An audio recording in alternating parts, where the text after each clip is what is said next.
Yeah, it's crazy. Are you ready? Is Frank ready? Yeah. No. Yeah. Have Frank look right there. I gotta get back close to you. Oh, God. I think That's scary. Good, man. Thank you, appreciate it. That's a big thing, so. And then I had to do it, I'm good from far, but far from good. Yeah, exactly. Yeah. Are you ready now? Yeah. We are good to go. Frank, Yes. are you ready? Yeah. Okay. It is now 2:02. On September 17th, the meeting of the Board of Directors of the Georgetown Public Utility District is now called to order. Can we have a roll call, please? Director McDonald, Present. Vice President Saunders, Present. President Seaman, Present. Treasurer Stovall. Here. It's Should now go called to order. Yeah, but it's gotta go the other way.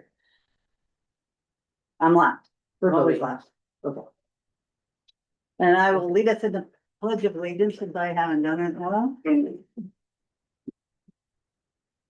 I pledge allegiance to the flag of the United States of America and to the republic for which it stands, one nation, under God, indivisible, with liberty and justice for all. Okay.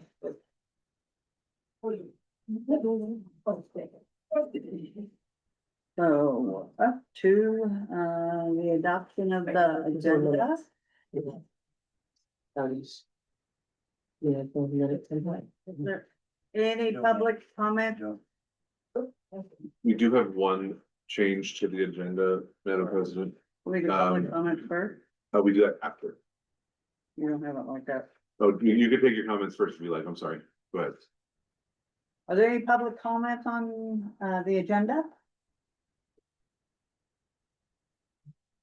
Great. Just as it relates to adoption of the agenda? agenda, Yes. not any comments on the agenda. Right, that's what I just said, for just the adoption of the agenda. Okay, Nick, Yeah, we do have a couple of changes I'd like to propose. Item 8C, we'd like to move that to item 8A. And then to follow item 8B, and then item 8A will follow as item 8C. So just changing the order from CBA on the action items, and then we would like to remove item 10C from the agenda. We do not have that one prepared yet. and C, 11. 10C. and There's no 10. Yeah, is it?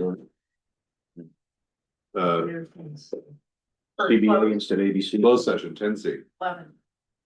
I have it as 10. If it's 11, then it's 11. I apologize. So it's CBA instead of ABC. any of, CBA. And I have another one, there under 10B. That anticipated litigation says 2 cases, but it will just be 1 case. and B, Yeah. Should say anticipate. 11. It says 11. Oh, mine says 10. Ours are 10. Printed packets have 10 as board member requests for additions to future meetings and 11 is the closed session agenda. there's no 9. It goes from 8 to 10. The typo, sorry. So it should be, that should be 9 additions. So Okay. item B on closed session, whether it be under 10 or 11, there are 2 cases indicated, there will only be 1 case for closed session to discuss. So that would be, It's just when you. yeah, Yeah. I think it's that one. Yeah, maybe that was there. Yeah, that's fine. Okay, any other changes? So can I ask for a motion for adoption of the agenda? I make a motion for the adoption of the agenda with the changes stipulated. Second, Second. Director Stovall, second. All in favor, say aye. Aye. Any opposed? Motion passes. Okay, now we're on public forum. Please note the guidelines for public forum as they appear on the meeting agenda. As a reminder, under the Brown Act, the public must address all their public comments to the board, not to the staff or other members of the public. Due to the Brown Act limitation, the board is now is not able to discuss or take action on items not on the agenda. The public forum is now open.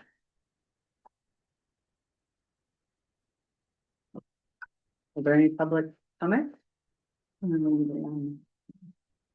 Okay, no public comments. We're closing public comments. And we're moving on to 4, the consent calendars. Hold the minutes for correction. For correction, Or a correction. okay?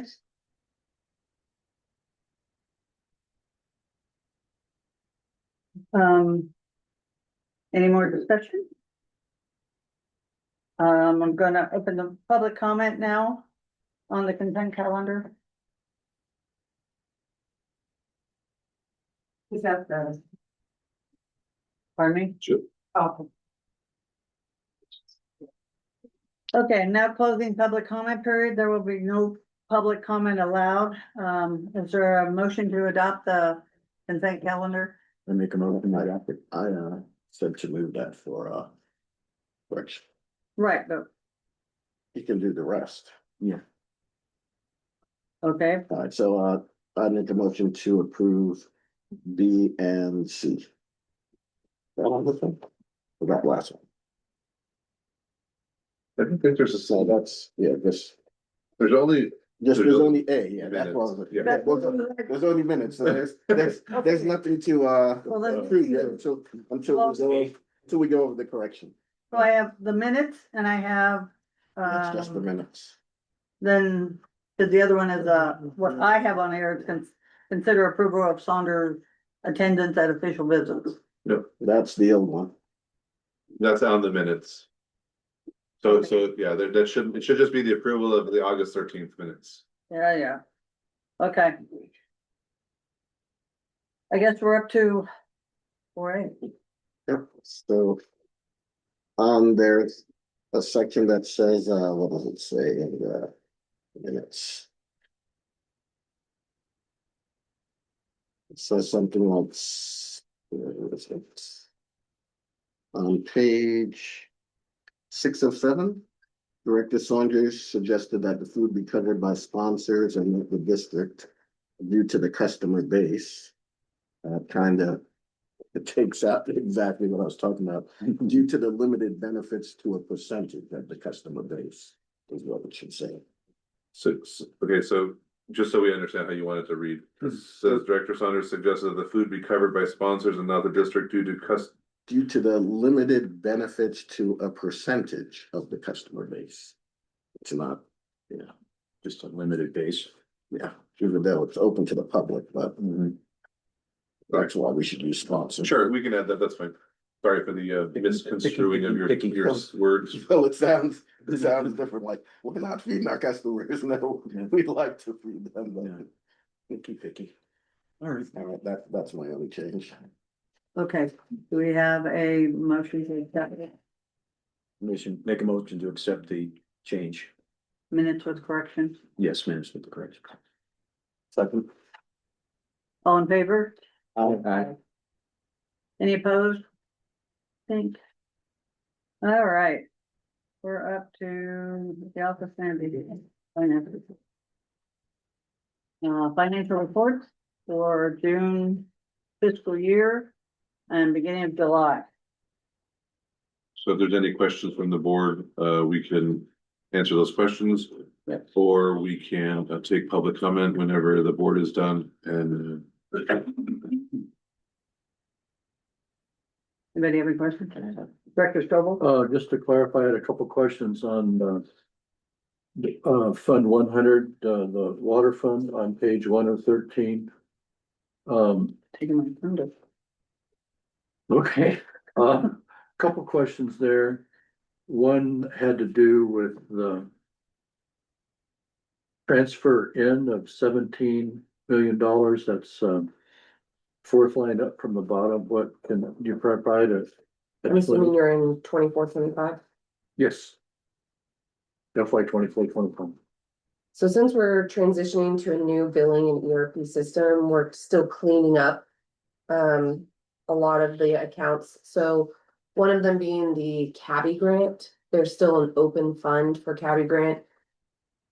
It seems as though, because I have no backup or history before I got here, it seems as though we were tracking the payments and reimbursables for different grants, but we weren't putting in anything to net it out.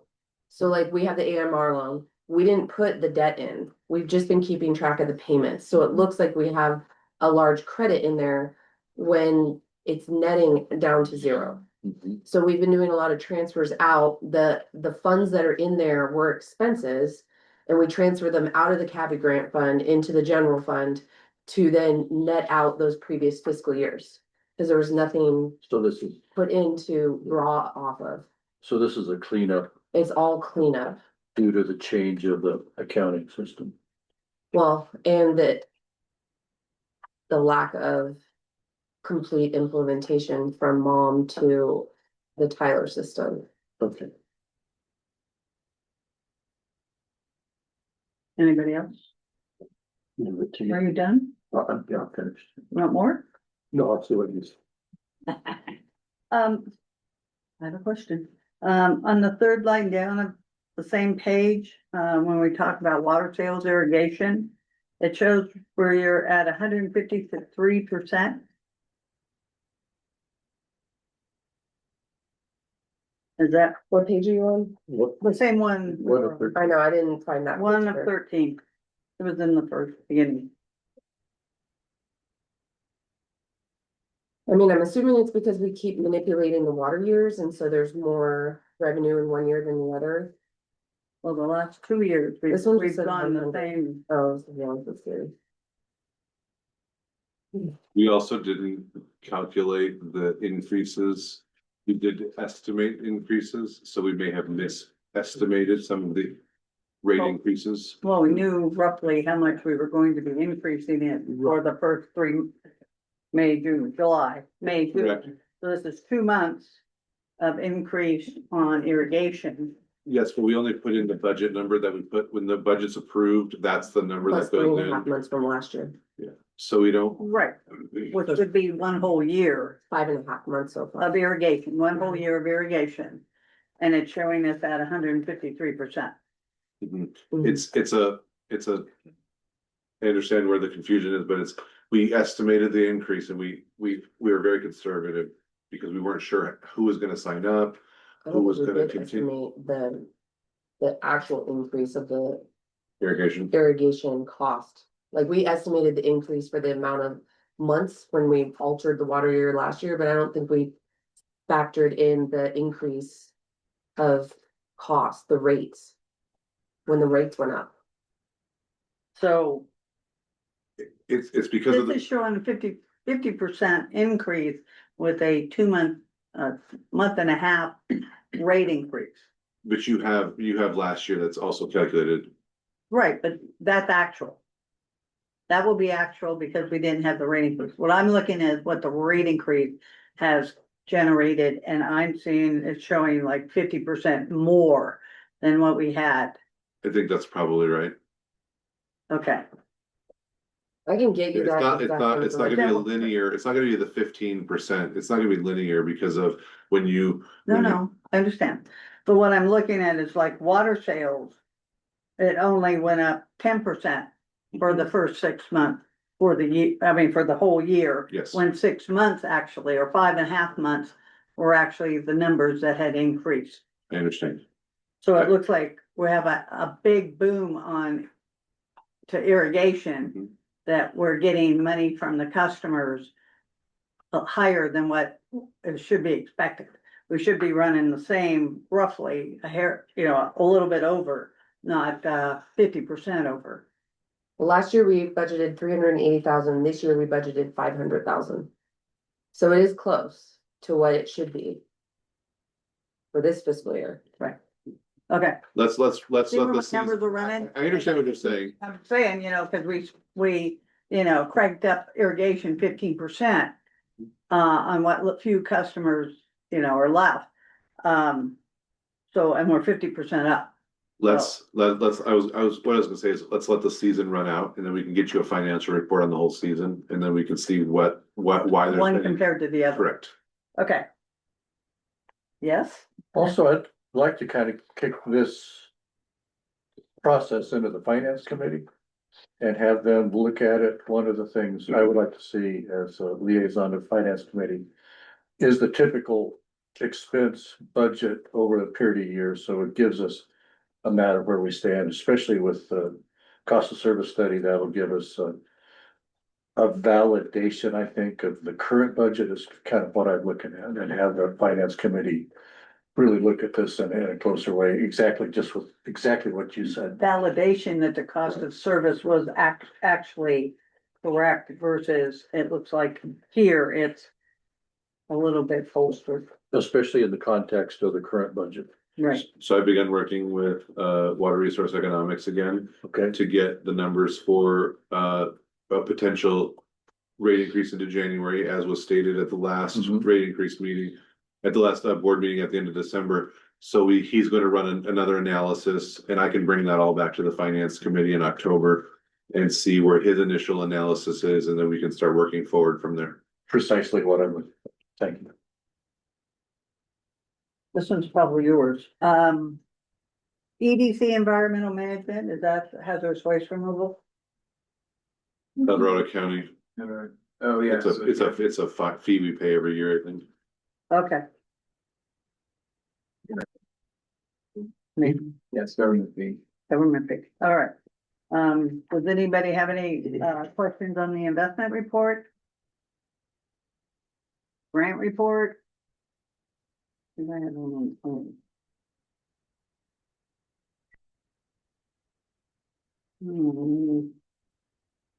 Oh, it was a grant report. After the bank statement. It goes on. It's just one page, it's hard to find, it's like the last page. Yeah, typically the last page. Sure it is. Nope, that. I guess, It's nothing's changed from last month, we haven't had any new, grants. so or anything. how close, I guess, on one of the grants, and how close are we on the Cal grant? Cal Fire grant? Completing it. Completed, We still have some time, and we still have some money that's gonna be left over that we can spend, I believe, once all the work is done. So we've run out the contract as far as we can, and I think they're still working, correct? Yeah, I can talk to you through my operation report. Send some pictures. okay, cause one of the questions I have is you were given photos of damage and. I never heard back from you on that, So it's not over yet, that's why we haven't, before we pay them off, or before, you know, they cut them loose. That's where I'm trying to. Put a hook on that one. Do you have something to say? How about the investment report? Go for it. Yeah, just a comment to make, today with the Federal Market, Open Market Committee met today, and they lowered interest rates 0.25% on the way to lower two more short-term rates, which, what's happened in the past is a year ago, they lowered rates short-term, but the long-term bonds went up. So rates long-term didn't go down, so it shouldn't have, and didn't really affect our overall, ladder tiered investments at the higher end. Looks like today starting off, short-term rates have gone a little lower, so we get like a, yes, less yield at the shorter maturities, but the longer one looks like it's creeping back up because they don't believe the statistics, and inflation's been running it hotter than they thought it would, like we talked about it, Mike, a year ago. So net, not sure how the balance is exactly, but longer term might be going up a little, short term is going down a little in the next 6 months. So might be a wash. Dr. Sobel, Just one other comment. I noticed in the check report, there's a lot of negatives. I assume that was due to some error in the check writing, What fiscal year are you looking at? current year, last month. There's a lot of, are they voided check? voided checks in.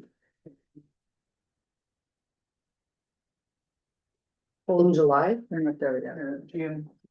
Okay, so that was last year. Oh, the voided checks from June, those are the checks that. That was me learning the accounts payable process. Just, But it was also us learning a new printer as well. yeah. Yeah, the new printer doesn't feed As the a right matter of way, record. and it double-sided all the check stocks, Yeah, and got like the new void them all printer. out. And we put the stuff in the way we had always done it, and it sucked them all through and it backwards. 60 checks. I just wanted it to be on the agenda. I take responsibility for that. Well, I would blame the printer, but Are there any other board comments? Public, we have any public? Go ahead. Steve, I was first. Oh, he was. I know, that's why I said Steve. Stephen Dowd, on your statement a couple, 5 minutes ago, you were talking about the 50% increase on your irrigation profits, right? Didn't we lose 14 customers and then last month we lost an additional customer? So with that, bring it up to 15? That tells me that we're overcharging the irrigation customers. It's not overcharging. It's just in all in We're the losing accounting. customers. I understand, but it's all in the accounting. Let us work through the season and then let us bring the numbers to you guys. Thank you, sir. Sheree, Okay. Check number 1657, PG&E, $36,000. That is an anomaly. It's, To me, I haven't seen it that high. uh, One account. It's probably the treatment. we can plant. tell you which one it is, probably the treatment plant down in Sweetwater. Yeah. That it's that much every month. No, it's usually the summertime when we're running extra water in the summer. So you think it's zero. It is ALT. It is Sweetwater. And then what's Streamline? 16. That's our website. Website. Okay. So new name. And then No, we had to pay OpenGov $194,000 all at once. Correct. And we're not gonna have it available until next year. It'll be available, I think, in January, February timeframe. There was not like a payment schedule for, Well, the 130,000 was it's the cost of them switching from Tyler to their service. And then the 60 is the yearly cost of actually having the software, same as what we're paying for Tyler. and you had to pay that all at once, not as they do the job. I've never seen anything paid up front like that. That's professional service agreement. Okay. And then the vehicle, it looks like you purchased at Folsom Ford, 49,000. Yes, Do you know what vehicle that was? Ford F-150. Okay, and then the Lakeco number 1689, Yes. 6,189 plus and minus, but last month you paid 5,000 to it. Was 6,000 is our yearly charge to Oh, that's- LAFCO to be a member. We have to, that's a legal fee that we have to pay because we're a local agency. The Right. 5,000 is the beginning of the annexation process. Yeah, so but then did it get paid again? Did what get paid again? Well, there's a plus and a minus, I don't know what that is. that's probably one of the checks I had to void and reissue. but there's not another one reissued, is the thing. There's just You're looking at June. July 1689. Oh, they lost it in the mail, so we had to void it and reissue them a new check, So it's somewhere, maybe in August. probably. I'd have to Yeah, look in the. because it's not on the July. Okay, then I have a question down, where's the 24-25 year-to-date check report? The total, there's not one Check or vendor? vendor. Vendor report, the one that would have to, is it in there? It's not, oh, it is, sorry, I'm never looking. Okay, then on, purchase order summary.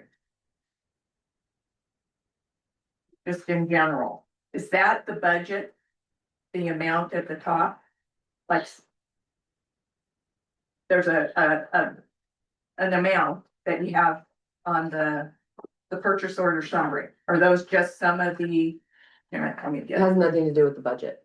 okay, so like on Home Depot, it says there's purchases 4,950, And but there's no purchases below. And I don't think you can get out of Home Depot without having tax.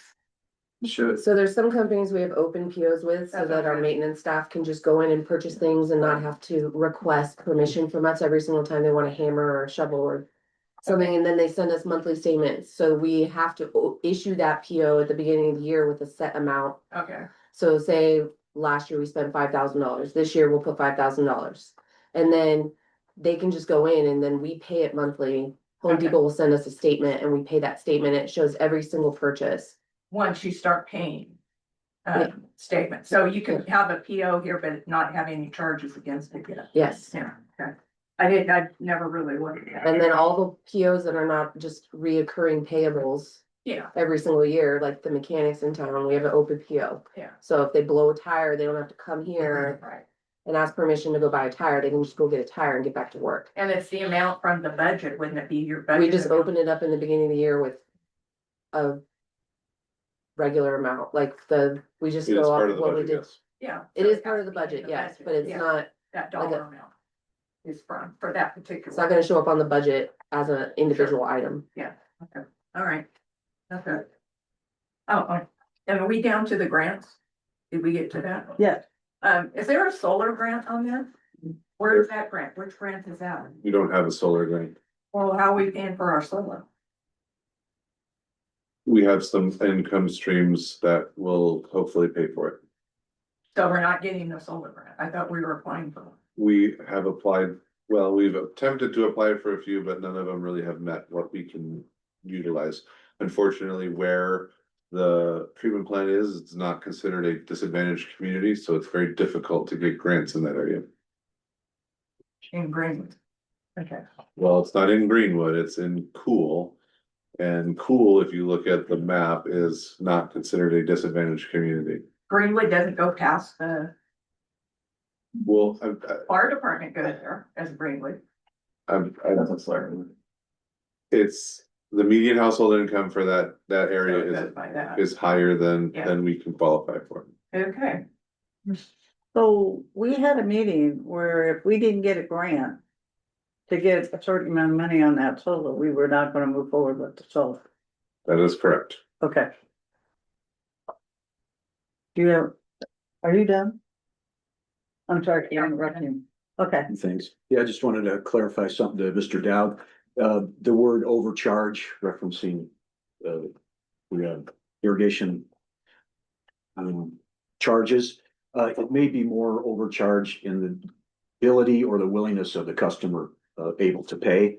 So versus how much it actually is the cost of service. And that's what's the challenge for us, is to keep that balance so we don't continue to lose. So overcharge may be in reference to that, not because we're over more than we should, making a profit. So that's what we're gonna show you when the numbers come out.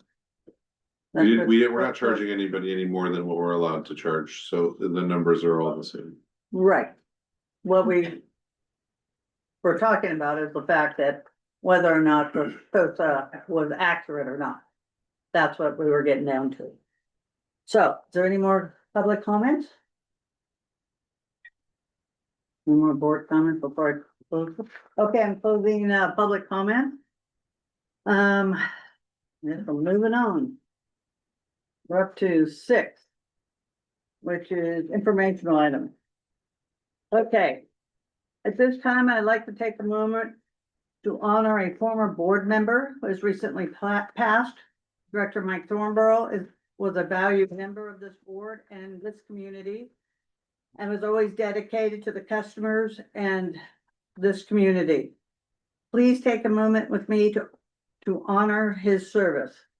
The district has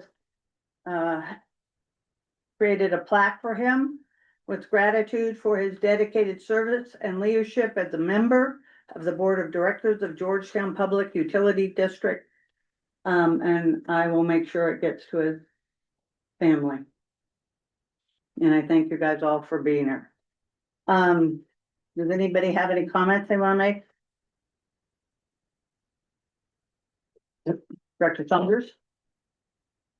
Yeah, so, you guys see the public face of it, but, Director Thornborough and I went back probably 8 years, and, remember when I said you have to have a collared shirt for the board meetings, he's like, I only have t-shirts. All right, for you, Mike, I'll get one shirt. Probably sure he had more than one shirt, but, he was a great public servant. His big, values were always communication and transparency, public trust, and every vote and decision was, based on that communication and transparency. So he, was, followed that when he was on the finance committee, and followed that as a board member. And, we will miss our, roving, lunch and dinner meetings throughout the divide, where we'd, discuss policies and stuff. And as you know, Mike was great once he, learned and kept up with the policy. He was, good to use, you as this is the policy and, thanks for bringing it up. And he also used it as this is the policy and now I'm gonna use it against you. So he was always, he kept us, going. He kept us on our toes and, we will miss him. Thank you. Director Stoll? One of the things, Mike focused on was what was best for the district, and that was one of the things that drove him in all of his decisions, and I admired him for that. I know that we had a couple meetings over at my house where we were discussing the budget, and he had such a thorough understanding of all the figures that were going also, but also the context of the history of where the district had been, and for me coming in as a newer board member, it provided me a very good foundation to work with him on a one-on-one basis and additional to being part of the board here. I'm very grateful for the public service that he's provided to the district, and he'll be sorely missed. Thank you, Mike. Thank you. Mitch? I want to say a little bit about, first of all, how I met Mike and how we came to come onto the board. And we were introduced by Director Saunders, and at a time when we needed balance on the board and representation, where agenda items weren't put on the board that Director Garcia and Mike tried to get on. So they approached us. I was more of the financial nerd and Mike had all the history like you're referring to, Director Stovall. And so we teamed up together, not on the ticket to run, but we ran independently, but on the same placard, on the same yard sign. And so it was a good match. And he was very confident that he always said, we got this, because he knew, the community and the town, and he knew what it took to get the truth and our principles and positions across to the community with the help of some of you. So then we ran and we won, and today we have the results of that. I just wanted to make a little bit more formal comment here. I want to take a moment to personally acknowledge and honor Director Mike Thornbill's resignation, submitted under the most difficult of circumstances. And sadly, Mike passed away 1 month ago today, before I had the opportunity to formally express my deep appreciation for his service to his bride, Charlene, and to the ratepayers his board is here to represent. It's hard to find the right words when a colleague steps away, not by choice, but due to a severe health condition. Throughout his tenure, Mike exemplified the highest standards of public service, not just in words, but in action. He served the district with unwavering integrity and steadfast dedication.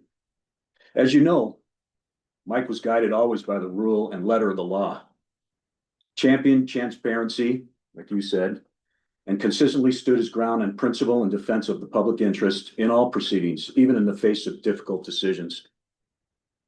Mike's unwavering commitment to hold down cost made him a bold and effective advocate for ratepayer interest. He worked tirelessly to ensure fiscal responsibility, never hesitating to ask tough questions, challenged other board members, and the status quo whenever it mattered, especially when it came to protecting our ratepayers. His voice on his board was strong, principled, and deeply rooted in public service. When the path was difficult, he remained resolute in doing what he believed was right. And that kind of conviction is rare and valuable in public service.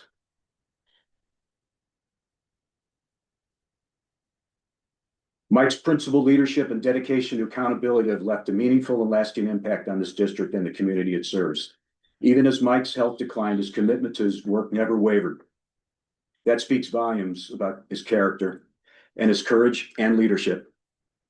Advocacy, tireless service, and presence will be missed sorely.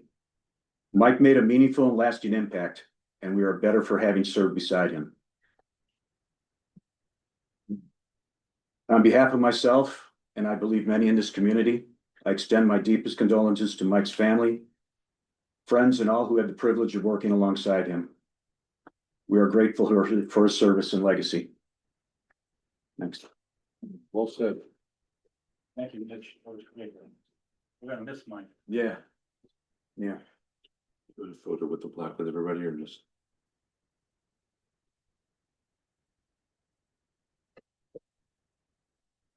You ever wanna do a photo with it? You guys gonna stand there and I can take a photo of you guys all, or no? Up to you guys. Yeah, sure. I don't think his family wants that. That's gonna do what you want. Oh, well. You're president, Paul, you're leading.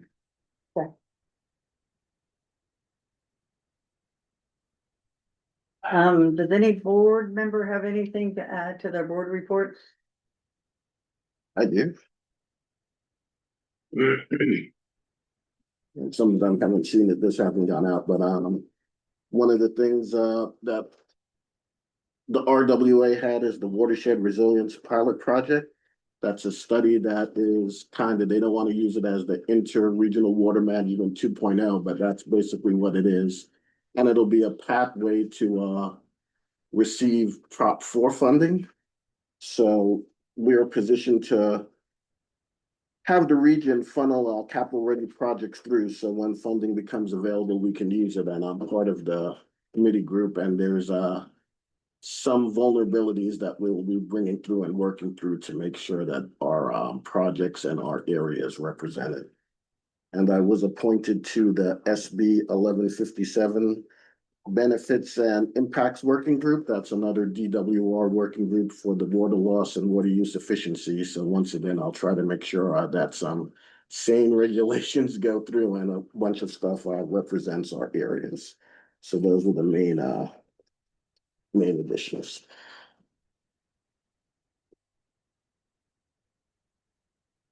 Anyone else? Thank you. Are there any comments? Is this board report, presidency? Pardon me? Is this board report? That's what I just asked. If you, if any board members had any comments, and Director Saunders gave me his. Yeah, I just had one attendance at another meeting for the Forest Hill Water District. And I wanted to just see what other board, how they were conducted, and it was a short meeting. It ended after 10 minutes, so it was shorter than ours. Because they felt it was an illegal meeting, so it terminated, and that's all I did this month. Thanks. Any other board members have any comments? The only one I have is I attended the irrigation committee meeting, and I can honestly say I didn't have enough time to get my report in because it was yesterday. So we are up to the operation manager's report. Does anybody have any questions for the operations manager? Did you want him to answer the question about the CAL FIRE grant? You had one earlier about the CAL FIRE That's grant. fine, but I can wait. You have a question? Yeah, last month, you mentioned that, Stuffy was at 92% capacity. What is it this month? 86. 87. And what do you attribute the significant reduction in the outflow of Stuffy to? Hard work, dedication. Buying them different, just investment in the capital improvement plan. It's working the gauges and working the valves and our guys being on it. It's more than just the lining. It is the lining, it is the concrete, it is the other stuff we're doing, but Adam's got his guys out there making minute adjustments to make sure that we're only using the water we need. Great. It sounds like really running an efficient ship here as far as water usage. I think it's been an outstanding job. Adam's been fantastic at making sure everything is run very tight. Hats off to you and your team. Any other questions? My turn. Go for it. Okay. I was gonna go over, we, kind of skipping the front section of kind of, interest of time, just the capital improvement kind of plan in general, is that kind of? You can do whatever you want. What's that? So I just want to give an update on that, because, we're in the new fiscal year in the capital improvement plan, so going through there, we had our biggest project, I think, of the year for our capital improvement program outside of grants is, Angel Camp tank coating. We released that RFP last week, so hopefully, probably the November board meeting, we'll have that back with the contractor and a potential selection at that time and get that tank rehabilitated. the Water Smart grant that we, have been working on for years, since 2022.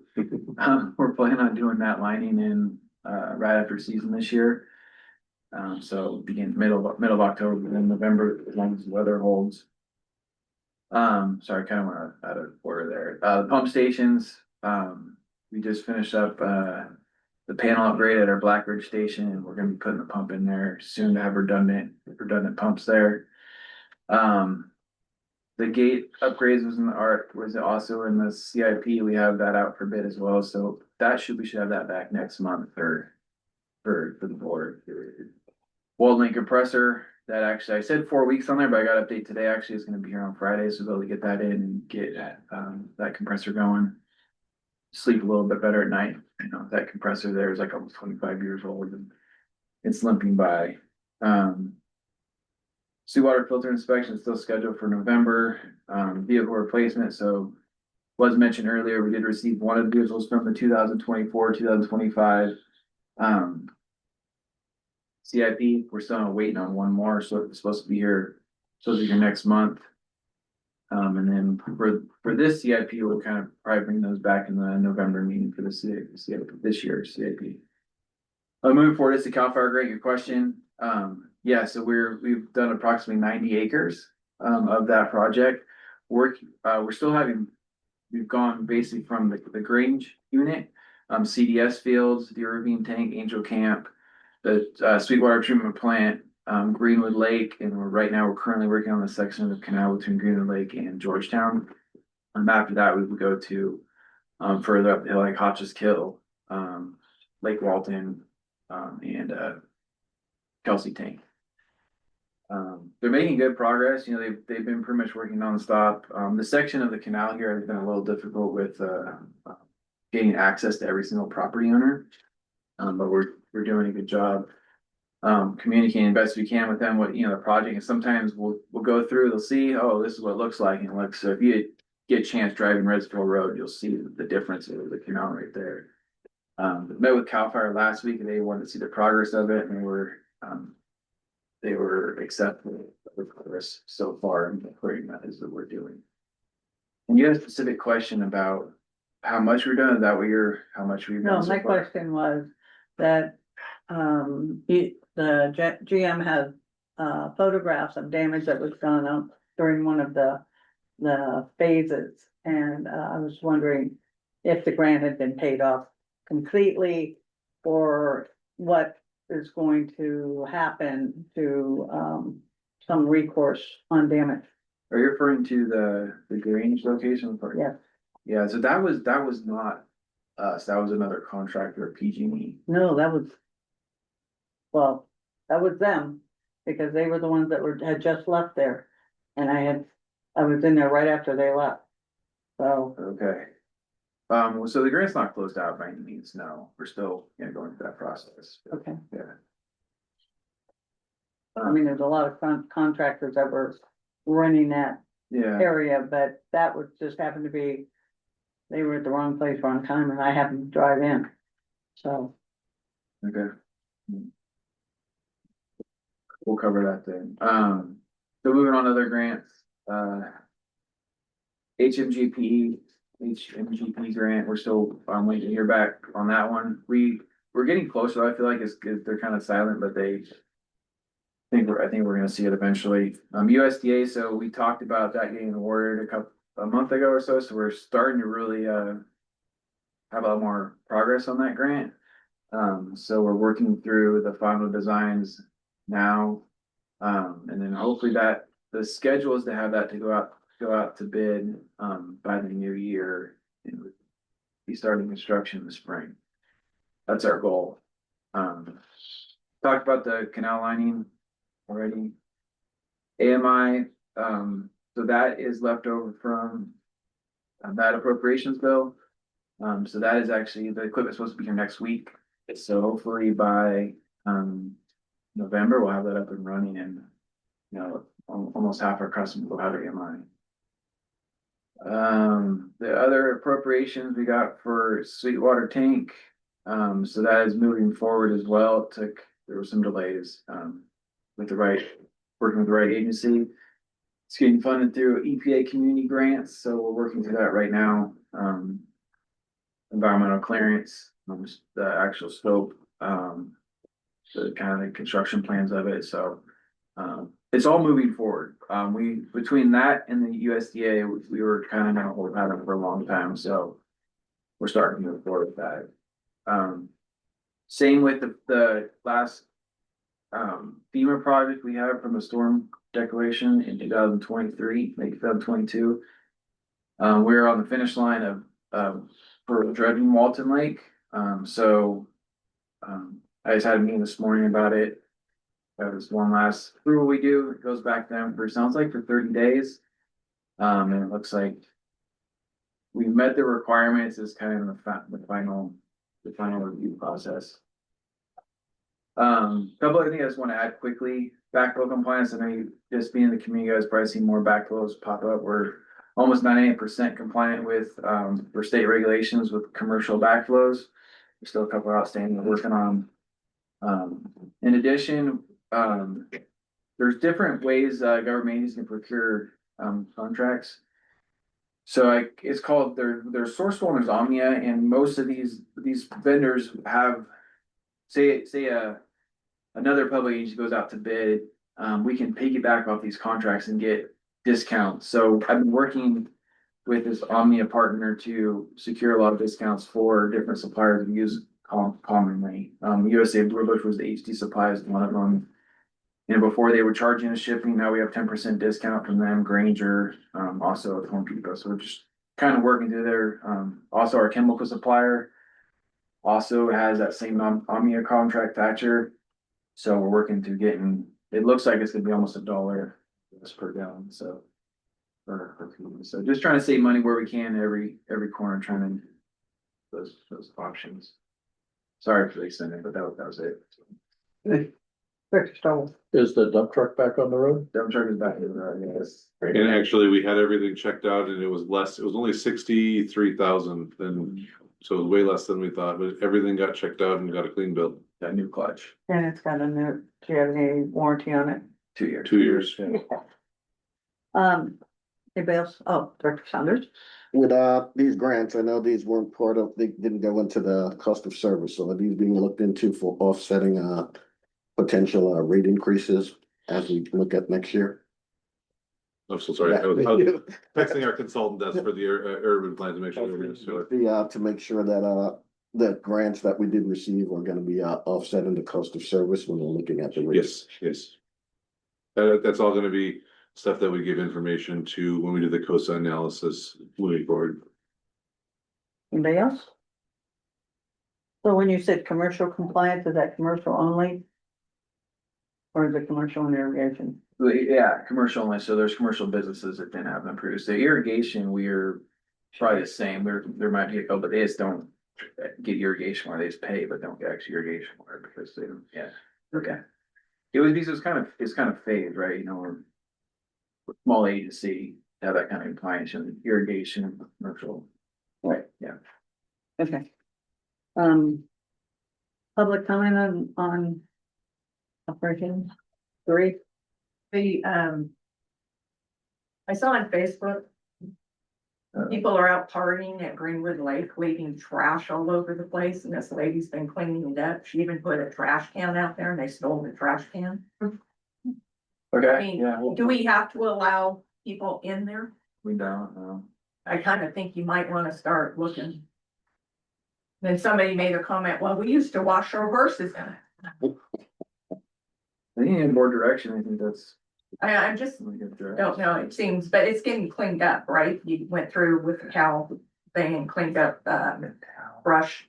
Yeah, it's part of the Cal Park, Cal yeah, Park, it's part of the project, yeah. yeah, because I was out there, we were out there last Thursday and it didn't look, there was no excessive trash or trash cans out there last week, I don't know when the big thing was, but. That was just a few days ago, so it Could probably. have happened over the weekend, yeah. Yeah, so she walks around there, I guess, and she cleans it up. I'll find the poster from there, but I think maybe something. I'll talk to the operators too and see.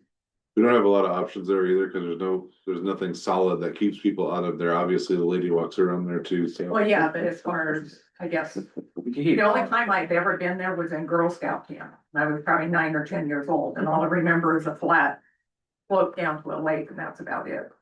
I mean, is there a road? Can you put, I guess they could still walk You in. can put a gate there, but they can walk past it. I mean, Good driveway, you know, it's USB. Well, we did get that complaint about, also it was Walton Lake, where people were riding motorcycles up and down the dam that I had told you about.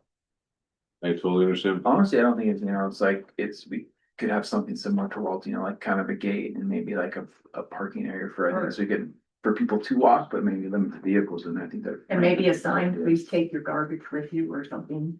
Would be nice. This is actually drinking water. Yeah. For plenty. Well, this was Maybe people don't realize that. being monitored, Camera. camera Yeah. monitored, watching this. Then Adam, I have another question. Yeah. On here, you mentioned something like Cunningham Reservoir. Do we have a lot of little small, ponds or whatever in between? We do have small ones, yeah, yeah, And is that's the, I'm going blank. Cunningham pipeline that feeds Hack Miller. So just all through the ditch system, there's little ponds that are there? There's not too many, 5 or 6, Is where she talking about yesterday down in Cherry Acres about a pond down there. yeah. Not at Cherry Acres. We went to whatever by Kelsey to just look at a different system. So we were trying to see how we could incorporate a bigger water holding area at Cherry Acres. Okay. Cunningham is a good example of what a pipeline start should be, or Kelsey or Taylor Mine. That's a good example of how a pipeline should So start. it's like a ditch, a little reservoir, and then the pipes And goes out there. after that. That one actually feeds off the canal to another spot, but if there's any problem in the canal, you have that whole reservoir to hold it Yeah. until we get that problem fixed. Yeah, So, I mean, yeah. okay, I just never I thought it. think Pilot Hill's the same way, isn't it? Yeah, yep. Any other questions from the public? Okay, we are up to water. Do we have any questions? Do we have anything you want to say? Do we have any questions for our water resource manager? Any public comments? Same thing, moving on. Okay, so what are we left with here? General manager's report. You My want anything or? No, just my report's in the packet, and I got on vacation last week, so thank you for that, and that's about it. Only one thing that came up that I had a question on was this, when Congressman Kylie came in, the president of the board was not notified of that. And so I think there is some protocol who should have been called too.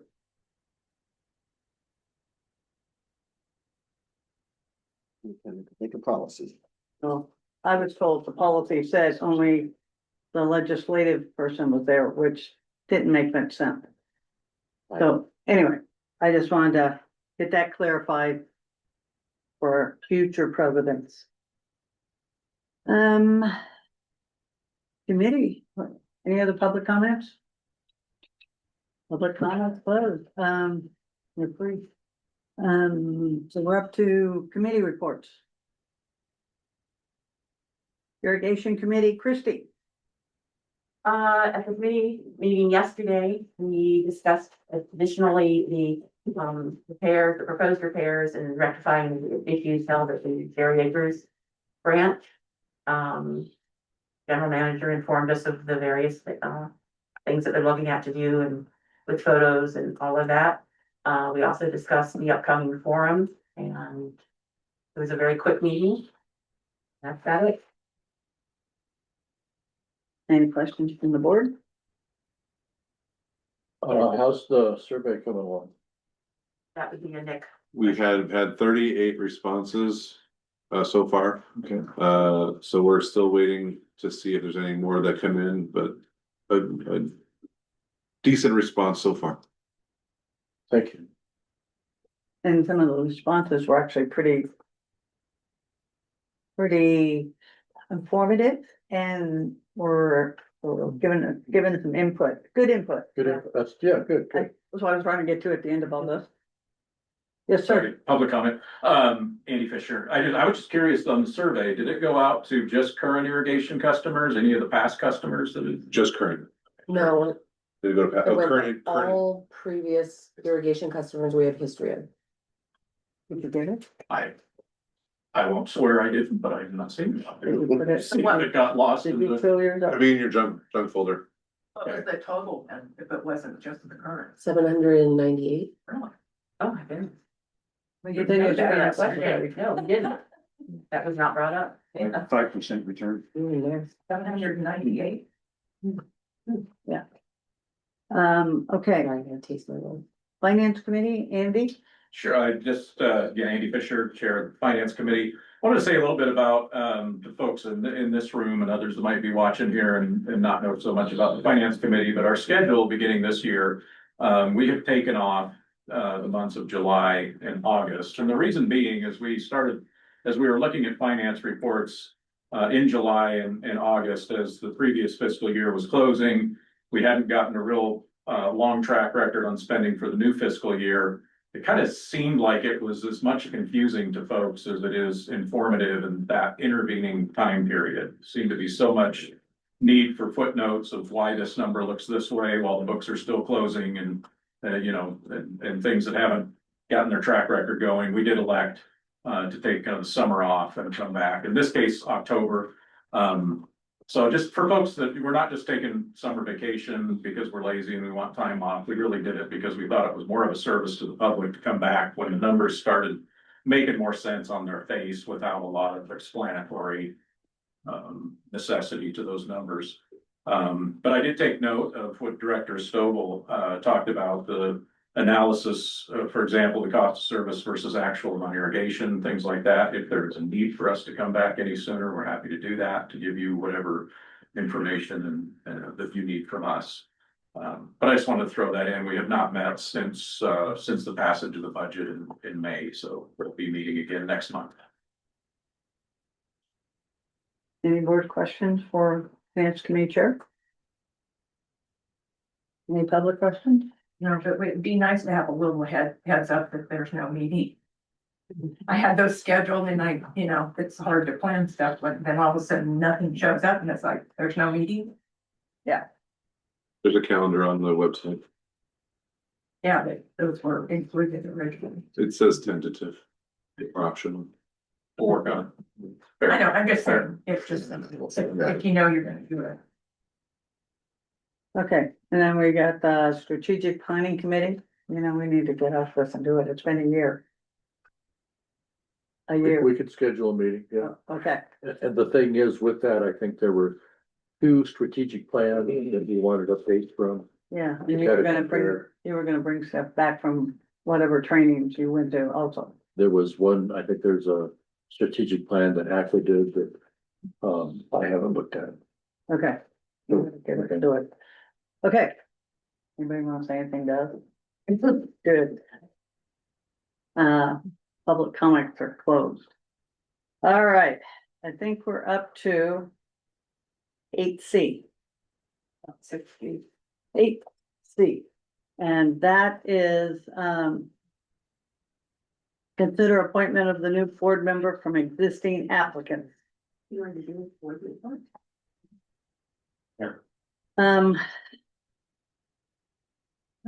So we have 3 applicants, one, just to clarify, Steve Thomas has dropped out, Yes, so there's only 3. we did receive 4 applications before the deadline. We did receive word from Mr. Thomas, about 3 or 4 days after his application was received, that he wishes to pull his application due to some, personal matters.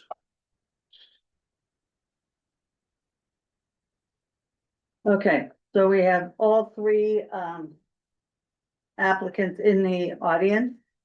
Do any board members have any questions for any of the applicants? I guess I can introduce them. We have Christy McKay. Andy Fisher Thank you. and Walter Westwood. Thank you. Like to see if the board would entertain having the candidates give a 1 or 2 minute introduction. Sure. Christie? My name is Christy McKay. I've been a resident of the Divide for 10 years. And I've been an irrigation customer for the entire time. I am a business owner. I've been my own business, had my own businesses for about 25 years. I've got experience in administration and finance. A lot of it's not very current, but I have an interest in research. I'm a researcher by nature. I delve into things and try to keep an open mind. I try to take all kinds of points of view and to make decisions, but I do delve into the nuts and bolts of things. That's probably my strongest advantage. If you have any questions? We'll go through everybody first and then. Andy? Good afternoon, Andy Fisher, resident of the Divide for just about 30 years. Most recently, I've been on the finance committee for, I believe, a little over 3 years and chaired it for the last couple of years. It's been a tremendously eye-opening experience. Retired last year from a management position at Placer County, where I I managed a department that was roughly the same size financially and staff-wise as this department. So I've had a frame of, or this agency. So I've had a frame of reference and learned a tremendous amount. I was able to tag along with Nick and Adam on a tour of the entire distribution system a couple of months ago. And I came away with even a higher conviction that this really is the lifeblood of the community. And that our fundamental challenge of this agency is that it's a very complex distribution system and with a high amount of infrastructure and a pretty low ratepayer base. And as we were talking, Nick, the last agency you were with, with a well system, much more simplified distribution system with a much higher ratepayer base. And so that's just the fundamental challenge that this group has to address. And I think it's done a tremendous job. The toolbox to do that, you can have fiscal efficiency and oversight, which I think the finance committee has probably been able to play a great role in that. I think we've built credibility with the public and transparency that they can see, even with the rate increases of the last couple of years, we didn't have the kind of turmoil of previous rate increases. And I think that has a lot to do with the transparency and the openness and the confidence that this agency's built with our ratepayers. The kind of thing, the other toolboxes that we have to work with, the technical efficiency, the things like the canal hardening, the hydro, solar, if that works out, the kind of things that we can do to save money, to harden against natural disaster and things like that are very important. And I think the stability of the agency itself, the cohesion of the board itself, clear and achievable direction to staff, problem solved at the lowest possible level with the least disruption. Those can't make money for you, but they can save an awful lot of disruption and time and money. Always wanted to know that staff is supported in my previous management positions. That they have an open door, that they have good dialogue, that they're confident in their mission and their support behind them. The other things we have, the grants, and I think they've done a tremendous job. Just hats off to our GM and the staff support. We've done a tremendous amount of acquiring of grants for a small agency. And I think that a lot of that, you don't get those kind of grants unless you have a reputation of being able to spend them well, that you're a good investment for those kind of grants. So I think maximizing the grants that we have, with raising rates, I think all these other things, all these other tools that we have in the box, you need to beat the bushes with before you look at rate increases. When you do, I do believe that they should be done small and regular versus delayed and then large. But you need to have the confidence of the ratepayers that you beat all those other bushes first. those are just some of the toolboxes, a little bit of the philosophy I would have on the board, and I would, thank you for your consideration. Thank you. Walter? I've lived on a divide for over 20 years. I'm a retired fireman from San Diego. I've been on the Georgetown Fire Department for 20 years. I understand this community. I kind of know the seedy underbelly as well as the cream on the top. And I'd like to be able to help through the water department. Everybody, I've heard so many things different. And I've been on the output side of the water in big volumes. So I'd kind of like to see if I could help on the management side of the water department. Good. Thank you. Any board member have any further questions?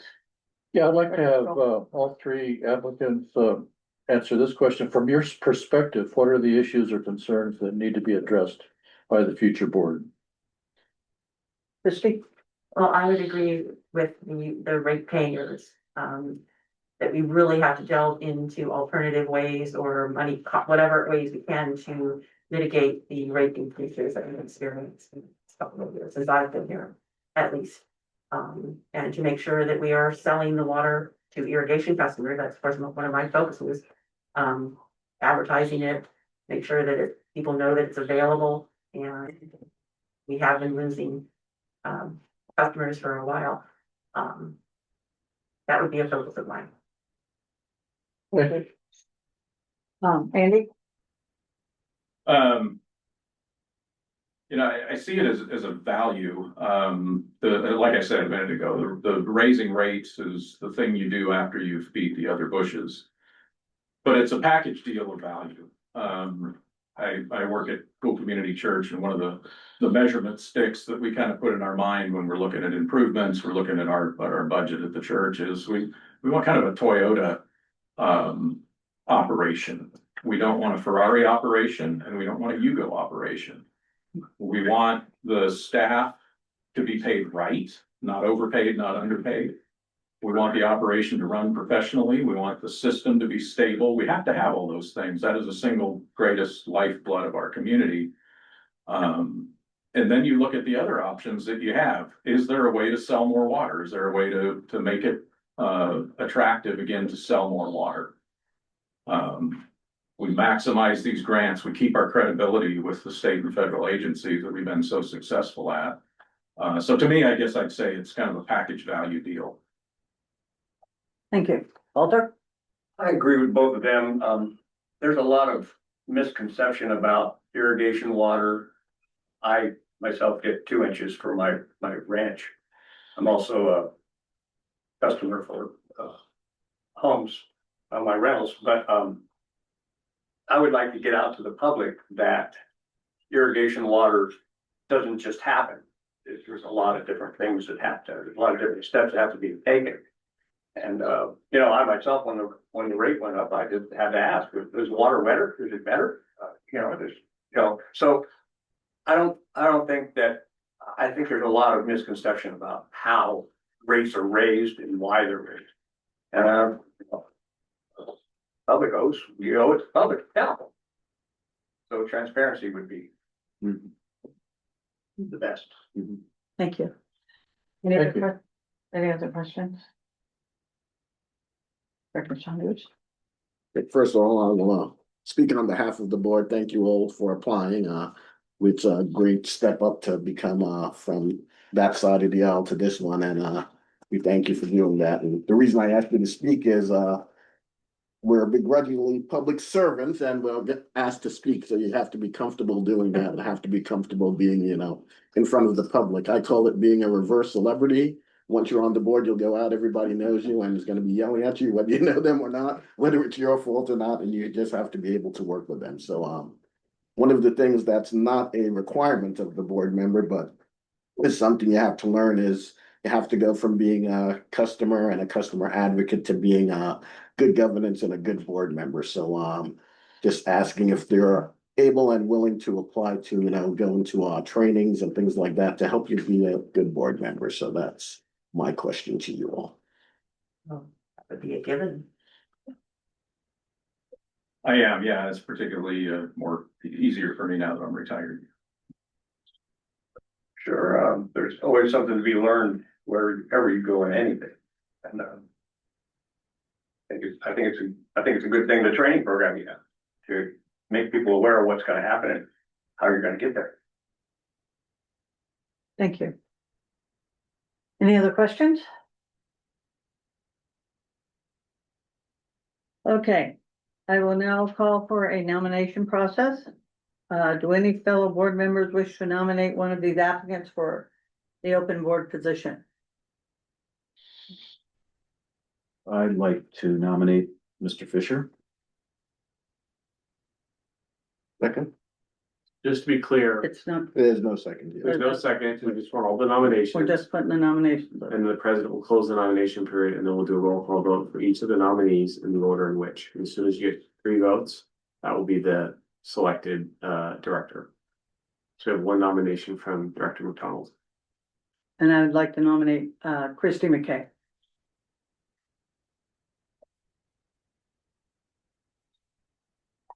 Any other nominations?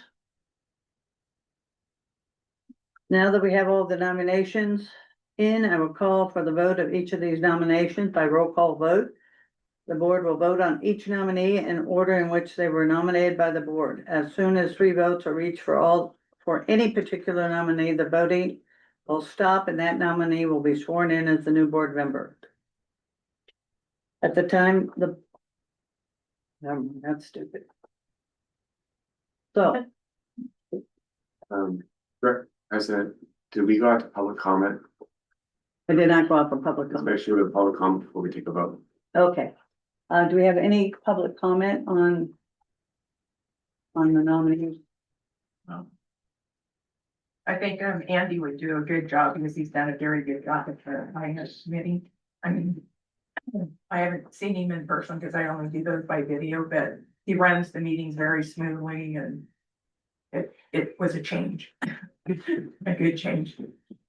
Any other public comment? Yes, I sir? think all 3 are very well qualified, but I think he's been here longer. He knows what's going on. He's a very smart man and I think he should get. Salter? Same what Steve said. Well, hey, Christie? I would agree with the public. Okay, I close public comment. You guys wanna vote first?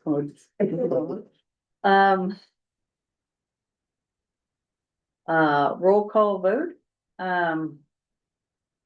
Andy Fisher.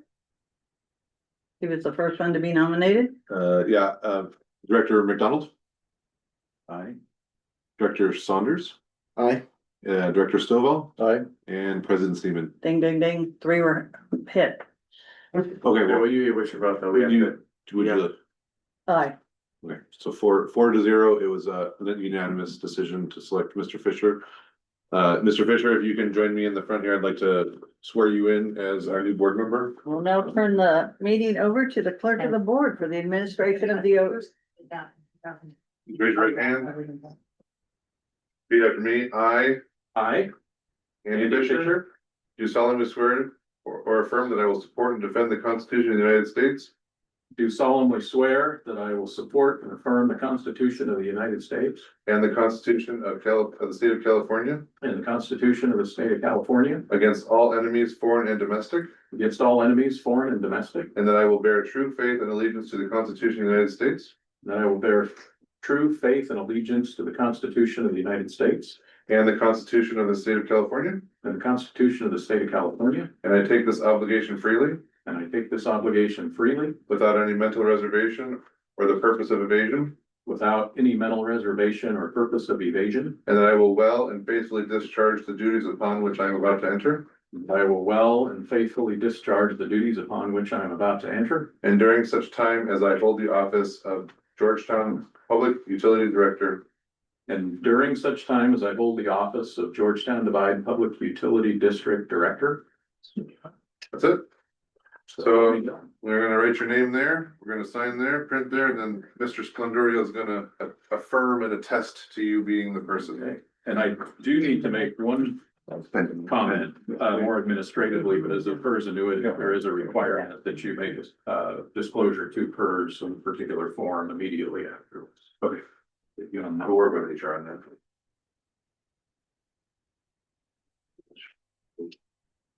Thank you. Thank you, Walter and Christine. This is also a testament for our committees that committee members learn more about the district and are stepping up, and that's a good resource to pull from, so. So I think the process is well. And I would like to thank, I Elections. would like to thank the public and everyone that 17. attested to their votes on this. That was a nice touch. Right.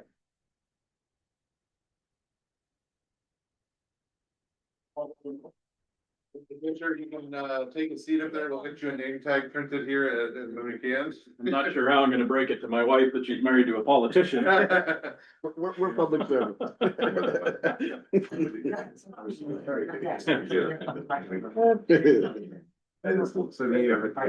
Yeah. Thank you. Thank Thank you, I'm saying. you. Thank you. I got something to prove to you. I got that. Both, yeah. Yeah, I'm telling you, not if I can handle all this. Okay, now we're back to, I think we're back to the urban water management plan. Correct, regular scheduled programming. Well, kind of, yeah. We do have our consultant on board. This is Greg Young, who's on from Zenhero. I will give a quick introduction and then he can kind of talk through some of the process of the urban water management plan. It's also going to include something called an urban water use objective, which is a very new report that the state is requiring us to do that is due the January 1st of every year. We have worked with Zenhero for the past 2.5 years or so. They are our grant writers and they also work with us on water transfers and water supply issues. So they're very well versed with the system.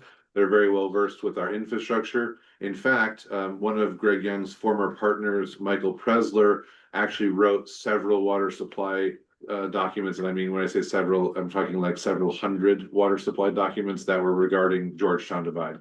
So him and his team have a very well-versed knowledge of our system, even the history of it, water rights, the whole nine. What we're proposing today is that they come in and write our urban water management plan, which is due July 1st, 2025. Urban water management plan is required, sorry, 2026, excuse me. Sorry for the look. No. I'm glad for the look because I had to figure out why the look came. So the urban water management plan of 2025 is due in 2026. It used to be due in 2025, the same year. About in 2020, when we had COVID, there was kind of an offset year. And so the 2020 plan started to be due in 2021. And then they've shifted now the 1 year. So I apologize for my misspeaking. It is due July 1st, 2026. An urban water management plan is required for any utility that has over 3,000 water connections. We have about almost 4,000 water connections, so we do meet that threshold.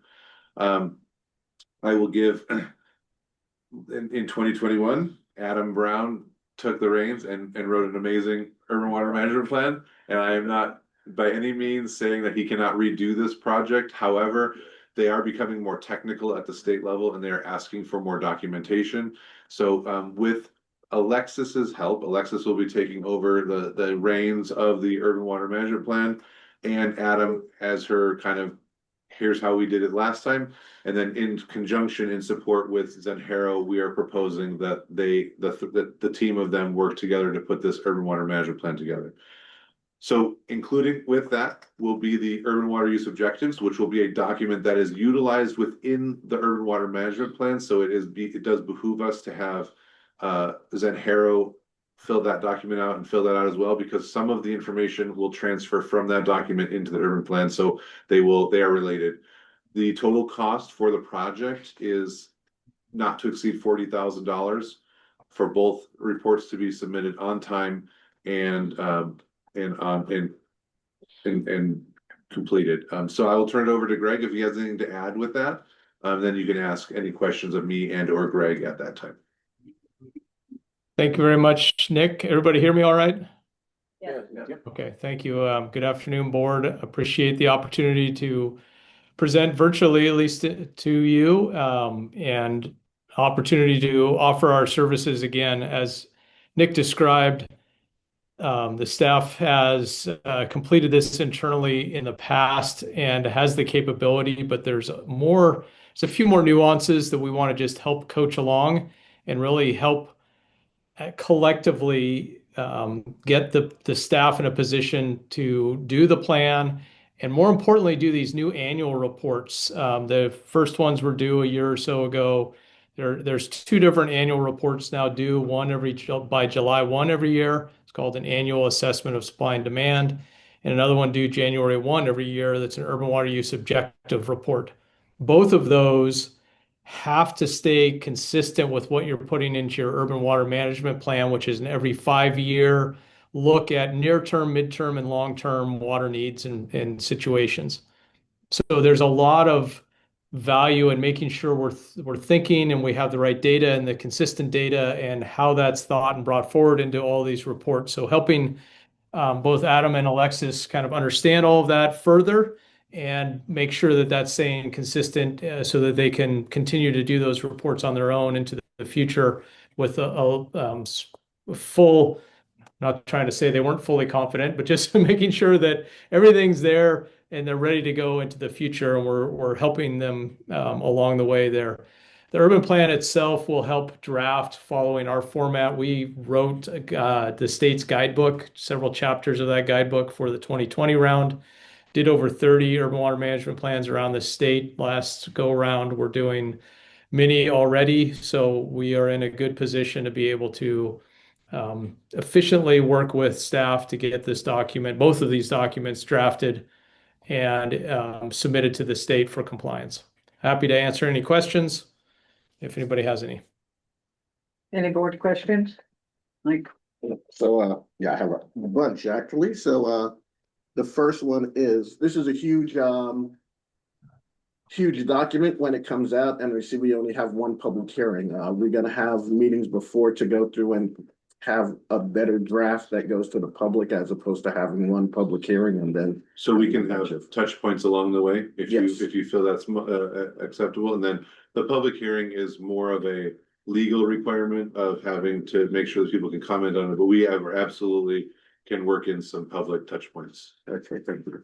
The other thing is, the other documents that this ties into is the the WSDA, the Water Supply and Demand Assessment, and the Water Shortage Contingency Plan that we have to Those are all go within. every year, which is within it. Yep. There was one thing I was asking if we can look into. So one of the things that are kind of there is to have two pathways, because this came up during the mosquito fire. So we have the pathway where we have an actual shortage and we base our stages of our water contingency plan based on the actual availability of water, and to have one for an artificial shortage. So like when the state mandates you need to go 30% for treated water. So we have that extra pathway where it doesn't impact our raw water. So that is one of the things I was asking for. I think we're already kind of aware of some of the challenges that came about with the last plan and how raw water kind of, I don't want to say muddied the waters a little bit. And I think we want to clarify that. And I think that's one of the reasons why we wanted to bring on a consultant, just to make sure that when that's narrativized, it's clear, it's concise, and that the state completely understands exactly what we're trying to get across. Thank you. And also, thank you. We worked with Zanjero, and we had the issues we had before with the first water transfer we did, that the transparency of that, and also the issues we had with our refill, which we're still working on. That's a federal thing, but they were able to help us come up with a clear policy that has steps along the way and transparency. And our good friend, Director Thornborough, made sure that it's agendized all the way and that there's communications back and forth with everybody. So one of the things looking forward with that is if we can assess the impact of ADUs. So a lot of our urban water management plan looked at us growing outward, but there's the possibility that we're not gonna have more development coming into the divide, but people can divide up in parcels. One of the things that is being looked at as impacts are what are the number of increasing ADUs on the flow of water for fire mitigation and fire service, so to make sure that's looked at in it. And the other thing is, we show our availability in acre feet. And if we could also add that as water meter availability equivalents, because that also matches the state requirements for the water use efficiency plan. And also, if there's a development that does come in that says this is going to be 50 meters, we know what the meter equivalent is based on whatever we choose on, based on the parcel size. So we can say, yes, we can well and above meet those requirements. I think that's all doable. Is there any question? Dr. Stovall? As I recall, when the state mandated the district curtail water usage that year or the year before, we were one of 2 reservoirs in the state that spilled. And so we seem to be driven by a statewide mandate to conserve water, while regionally it just didn't make sense. So I hope that there's something in this report can address that. I think that's part of what we're trying to clear up with the raw water. Exactly. How we can, I think it's just how we describe the raw water that we have here and how we use it and how people receive it. And that's, it's how we use the words. And I think he has some comments. Oh, sure. Brady, do you have something to say about that? I always have lots of things to say, but I'm good. I think just to address a couple things, happy to have interactions with the public. It's your choice as to how much. Nick was correct that there's one mandatory required hearing that you need to have, but otherwise it's your discretion for how involved and how many other touch points you want. There's things that have manifested between like the 2014, 15, 16 period when the state was starting to mandate certain GPCD, gallons per capita day use, and then how that showed up into 2020 plans and how that should show up again here. It really does matter about how you characterize raw water versus potable, because you can get yourself upside down in a way that isn't meant, and the state doesn't understand that difference. So it's important to distinguish those. We can also include all of the forecasts. One of the things we do is we plan out 25 years. So if you do have developments that are coming in any way and anything is triggered on CEQA and it requires an assessment of available supply, you can indicate that your urban plan has looked at that in its forecast of future use and kind of see it's already embedded in there. So there's ways to accommodate the ADU questions and the available meters question. Okay. So, And then sorry, I just want to add one thing to what you said. Can I add one thing? So he's at 25 years. The plan is actually called for a 20-year look forward. The 25 years is something that we discussed and worked on. Basically, if you stay at 20 years, the day that this is published, the day you have your public hearing, it's already out of date and obsolete. If you continue to look forward that extra 5 years, then you can continue to have a living document as opposed to just a document that is dead and on the shelf. In which it does nobody any good to have it just sitting on the shelf and not being a living document. Sorry. thank you. Yes, I'm gonna be piggybacking off of Director Saunders because I was looking for variations in the plan. Because that's what happened with mosquito, as we were up against the wall saying we were gonna have to cut irrigation just because it was under a state mandate, when the reality was the mandate should have been under, from potable water. So it'd be nice to have, the different legs of if we get into a dry season, if we're coming into the dead of winter or dead of fire season, it's nice to have an A, B, or C. And then as long as we justify it, we can move in that direction. And then also looking at how our water can support fire protection, putting in more fire hydrants and supporting those fire hydrants and or supporting ponds that are already existing. Because what we would have looked at in the irrigation committee was that, fire would be going and assessing ponds in our area. And if they can be used, for fire protection, the fire department would be given access to those ponds to be pulling water from them. So it would be nice to have a bigger look than just the raw water coming through, but actually the ponds being maintained so that they are an extra fire, protection for our area, since they are and have been used for that. I would suggest that if that's the case, they're just called out as a line item of demand for fire ponds in some manner that's representing that's a use in your system, that's a forecasted use. Yeah, because within the next, I think, probably 6 months to a year, we're going to be expanding those ponds, into the fire system so that they will be able to be utilized, in case of. So, thank you. Any other comments? Public comments, free? Is there a section, it's been a while since I looked at the last report on fire and Not exactly. It's about water is it just supply. read out? Okay, because when the mosquito fire started, we had problems. They were taking water out of the ditches, weren't they? Mhm. So Yes. it's like, do they know, I mean, Stumpy wasn't that far away, So they were taking water out of the ditches just because of proximity. right? And because they were sticking hoses right into the water Yeah. and pumps and stuff. It's just because of where they were. They could have absolutely utilized Stumpy, and I think they did utilize Stumpy. I'm Right. sure they did. And we actually got credited back for the water that they used. So that there wasn't a lot. It was about 25 acre feet or so of water. So it wasn't Yeah, exorbitant amount. I think what you're saying about the fire ponds is good. We can call that as part of water supply and kind of a variance of water supply that we may need to keep around for the district. okay, but they don't have one section in this report since we're a rural area. For fire, there should be a section that We- just. We can call out, Right. we can call that out as an important part. We can add a section. It's not a required section.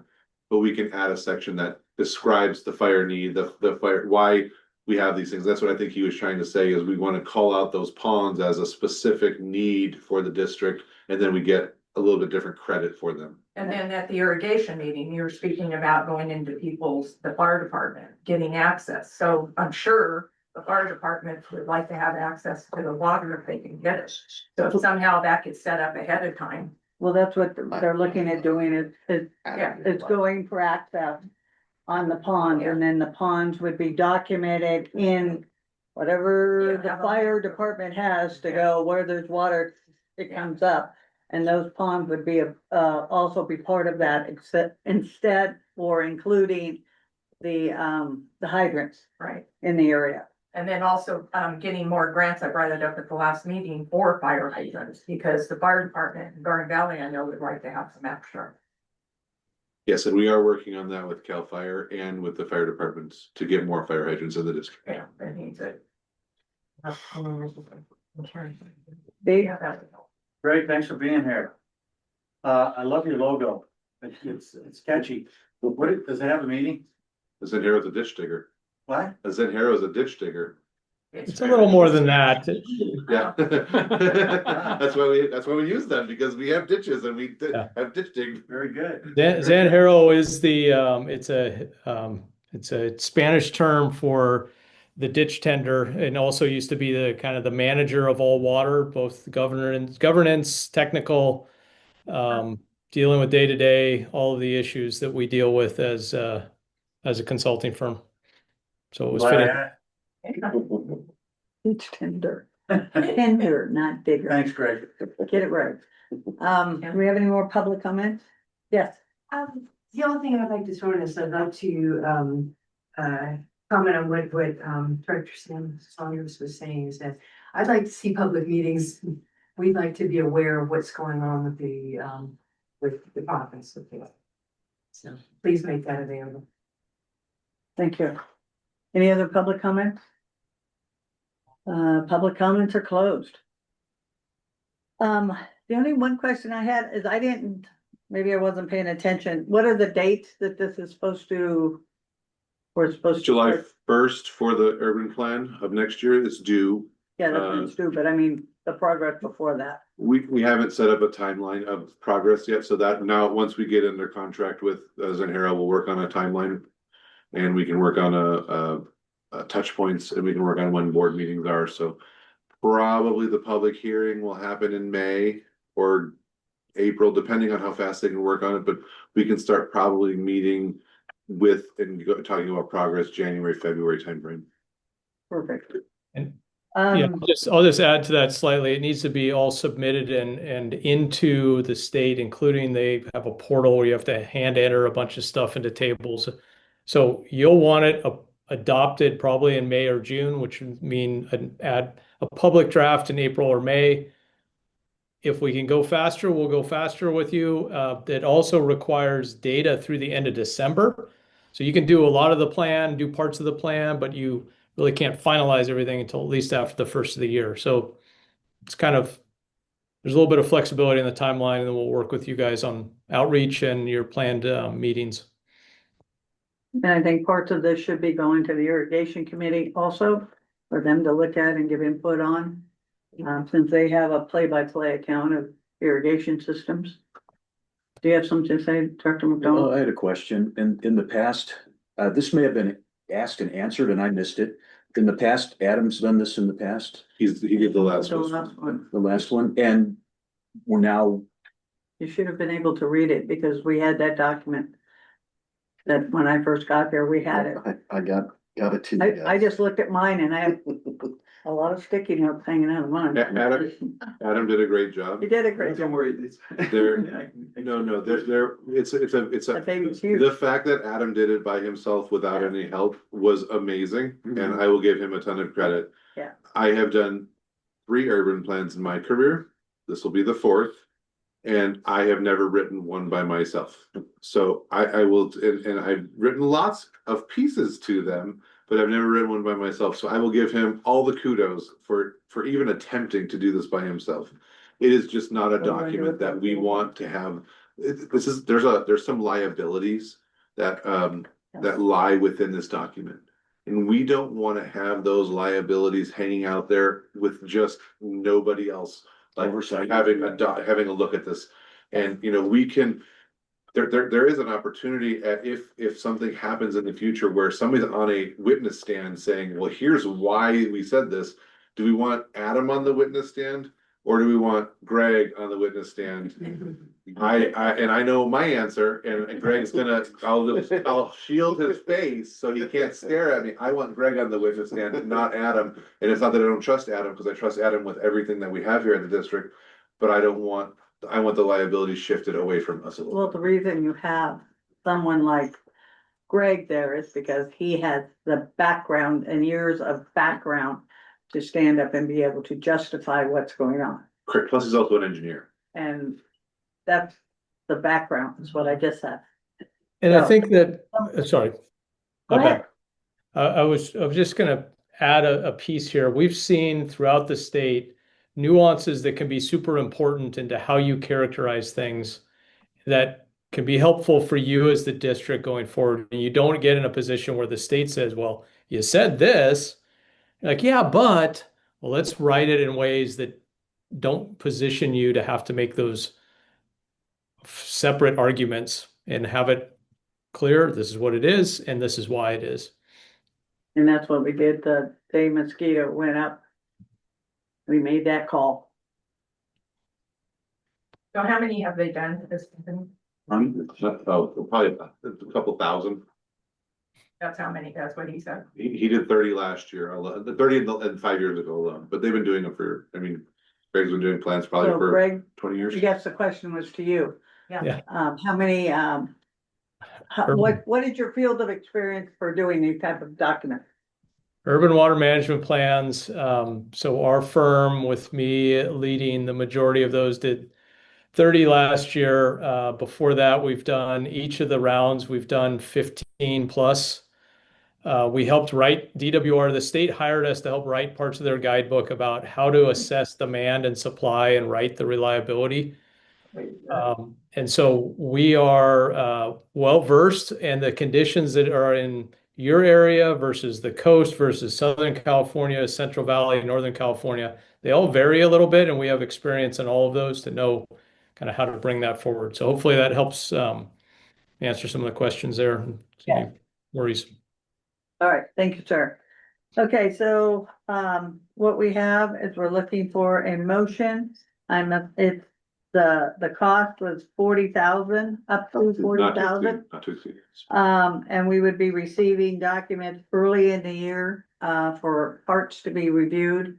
To start going down that path, because the dead date is in May that we have to get that submittal in.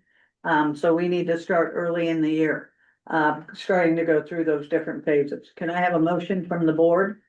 I'd like to make a motion that, GPUD utilizes Zanhero for the completion of the urban water use objective report and the 2025 urban water management plan. And allow them to submit it to DWR not to exceed up to $40,000. Ms. Second. All in favor? Aye. Any opposed? Motion carried. Thank you, Greg. Thank you, Greg. Appreciate the opportunity. Take care. Okay. so I have a question. Do we have a way of monitoring quarterly the costs? So we, We should be seeing bills. We'll see a bill come. I think maybe bills if you like. Yeah. okay. You can also create a commodity code that we add to those invoice payables so that we just run one report and it shows everything. You'll also see it on the vendor payable list. Okay, so I think we're up to 8A. Ding, ding, ding. So Director Saunders has submitted the long list of legislative issues.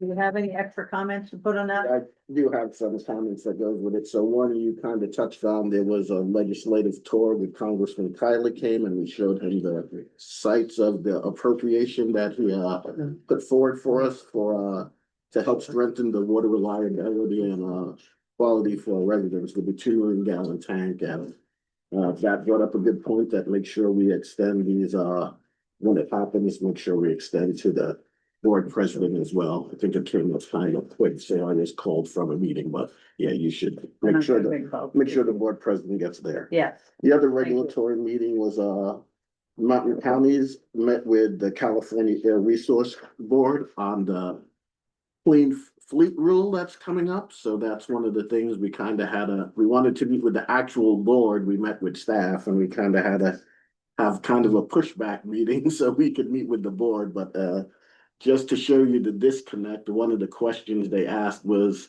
how would we engineer a zero emission vehicle that works in our area? So we also have to become designers and stuff to meet the state needs, as opposed to these don't exist. This is why we have problems.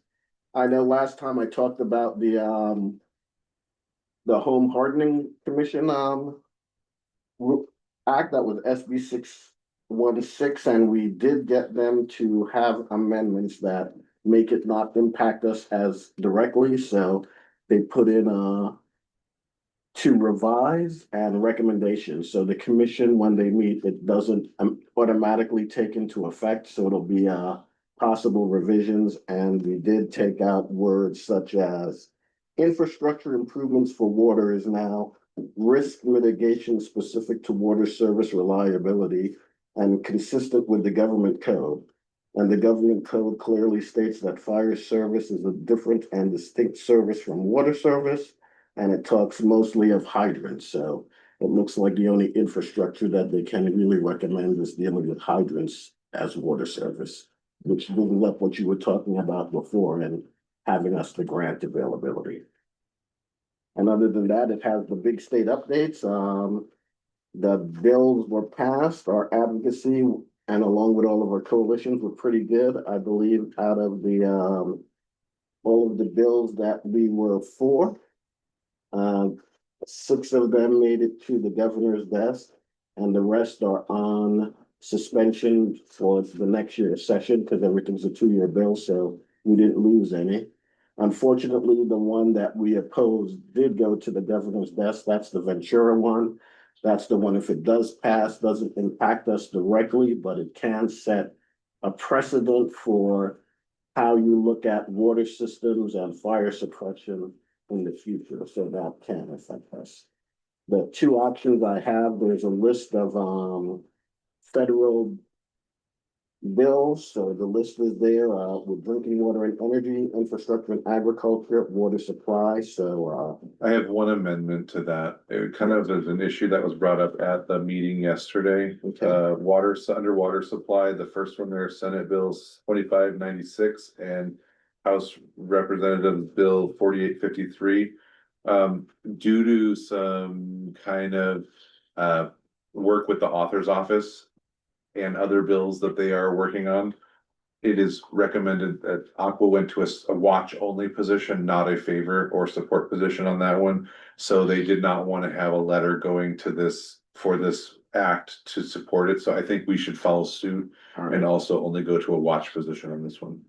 So we'll take out the Department of the Interior one. It's the first one. They're saving the Forest Service Workforce Act. Right, oh, so that one. Okay, yeah, so that water supply one we'll switch to watch, okay? So all the others would be favor, and that one for water supply would be watch. Can you remind me when the deadline for the governor's signature? When these So- will or will not come? The deadline is Hang on. constitutionally September 30th, October 30th. But when a bill gets to his desk, he has 12 days to veto it. So 12 days if he's gonna vote no, Sign or veto. and that's about it. So when it gets to the desk is pretty much the gaming system. So all of these bills were passed and finalized September 13th. They went to the deadline. They were due the 12th, but they went over. And in there, it says they have to be vetoed or signed within 12 days of getting to the desk. So usually he signs them as they go along. Any big publicity ones, there'll be press releases and stuff, and a lot of them will just get signed and we'll just get updates as they go along. So, And if he doesn't sign them or veto them, they pass without a signature. Is there any board questions regarding any of this? How often do you bring this report before the board? Every month. every month, and the problem with this legislation is like this report came in Tuesday, I believe I was able to do it because the state legislature ended Saturday. And the meeting for Aqua was like Wednesday, so I had stuff in before they even came up with it, so. And we do have the tracking sheet, so that's the most important sheet that will help everybody is the tracking sheet of the district positions and where the bills are, so I tend to keep that matrix. Anybody else have any questions? I would kind of like if we could have just exactly what ones we need to be talking about, that we need to make a motion or make a decision on. And it says. I mean, you have I'm just saying, Okay. you have a big report, cause I'm shuffling through things. I know my partner here is shuffling through things and it would be nice to have just, this other is all information. This is the tracking sheet. If you guys want more information, but specific ones that. It's on the first page. Requested action items, favorite position on, and it's listed. On the cover page. Yeah, Well, we got it. not that one. See, We got it today. Yeah, that, Well, and that, that's the problem. You know, yeah, that, if we can kind of It was streamline given that a little before, bit, it yeah. would be great. yeah, that didn't make it to the packet that it was given. Yeah. So that was a administrative issue there. Okay, anything else? Any public comment? So sorry, yeah. Ding, ding, ding.